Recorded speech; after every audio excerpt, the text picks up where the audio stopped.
Pozdrav drugari, dobrodošli na kanal Kuhaj i peci u moju malu kuhinju. Danas pripremamo rižoto sa povrćem.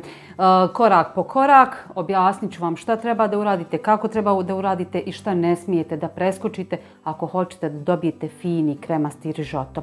Idemo da vidimo šta nam treba od sastojaka pa da se bacimo na posao. Polako za mnom.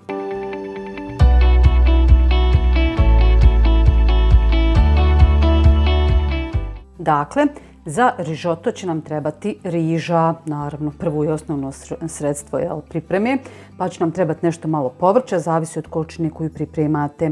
Imamo jednu papriku, imam jednu ovu zelenu, jednu crvenu, ne znam što je ovo, ovoliko pol metra paprika. Jedna mrkva, jedna mala, fina, mlada tikvica, nećemo je čak ni guliti, znači samo ćemo je oprati i nasjeckati na kolutići ili na kocke i jedna glavica luka. Ovdje imam puter. Malo ću staviti crvene paprike, možete kurkumu koristiti umjesto crvene paprike. Ja nešto nisam baš ljubitelj tog okusa, malo mi pojaka. Biber, so, jedna kocka za supu, voda u koju ćemo tu kocku da razmutimo i malo ulja. Prvo dakle što treba da naglasim jeste da rižoto ne može ići bez luka. Ako hoćete da bude pravo dobar, eto da to bude prvi korak. Dakle mora ići bar jedna glavica luka. I ja se zaradila kuda vi sjedite ovdje pored mene pa gledate.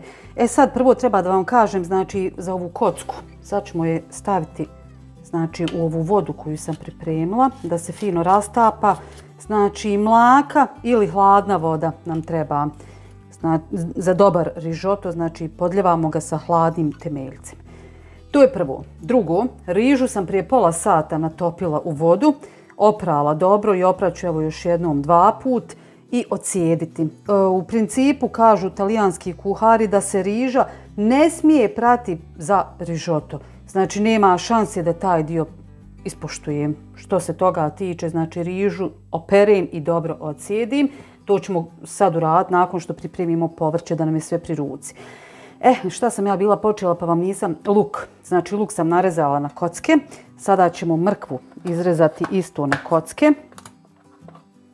Prvo na pola, pa na četvrt, tako.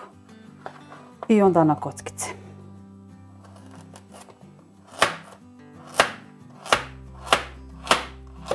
Dakle, luk i mrkva su gotovi. Idemo znači sa paprikama. Odrezala sam pola one crvene paprike, no mi je stvarno previše.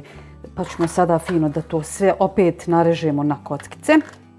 Ja ću to ovako, da vidimo su... I opet popola i ova je preširoka. Dakle, tako uradimo i sa jednom i sa drugom paprikom. Možete naravno staviti jednu ljutu papričicu ukoliko volite.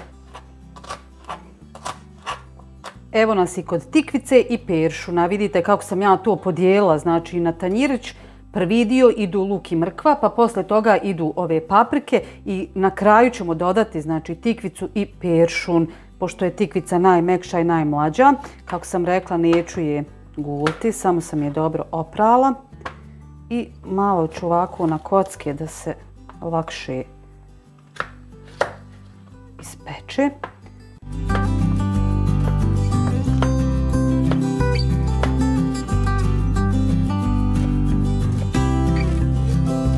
U jednu širu posudu, tavu, šerpu, kako god hoćete, ćemo dodati malo ulja, 1, 2, 3 kašike i jednu kockicu putera.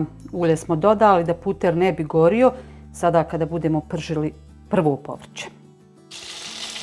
Evo ulje i puter su se zagrijali. Prvo dodajem mrkvu i luk. Sada ćemo to fino da propržimo tako da luk malo poprimi boje ili bar uvehne, znači nemojte kratko, eto 2-3 minute.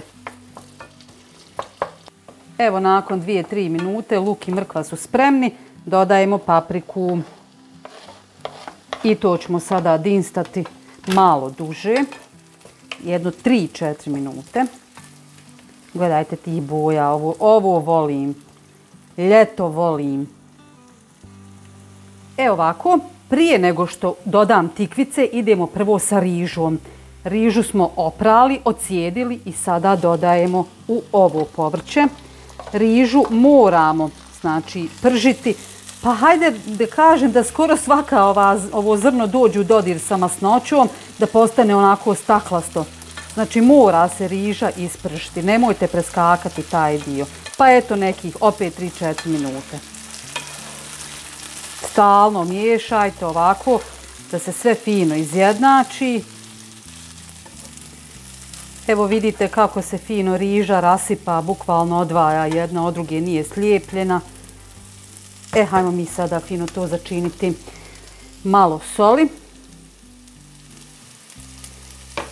Pa ćemo dodati malo bibera. Pola kašičice crvene paprike otprilike, samo malo boje da mi dobije. Eto. A ja volim ukus paprike pa mi svejedno. Sada ćemo na to fino da dodamo, znači tikvicu i peršun. Sve ćemo dobro da izmiješamo.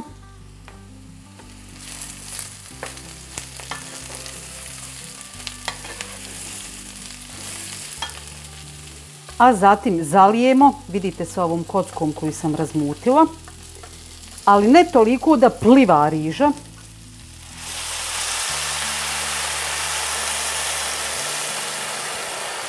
Vidite, znači samo što bi rekli zamakla malo. Tako. I sada ćemo smanjiti temperaturu i ostaviti da se krčka. Rižu ne možete znači ostaviti da se sama kuha, pogotovo ako je neka šerpa u kojoj će se zalijepiti, morate s vremena na vrijeme promiješati. Znači ne možete ili stalno miješati ili nikako ne miješati, s vremena na vrijeme. Evo vidite kako je riža popila vodu, sada ćemo još malo dosuti, samo da promiješamo ovu kockicu. Tako, i opet kuhamo. Šta je glavno još spomenuti? Riža ne treba da bude prekuhana, nego onako malo da je osjetite pod zubom, da mrvicu hrska, ali da nije skroz živa, jel? Tad sklonite, znači sa vatre, poklopite i ostavite sa strane.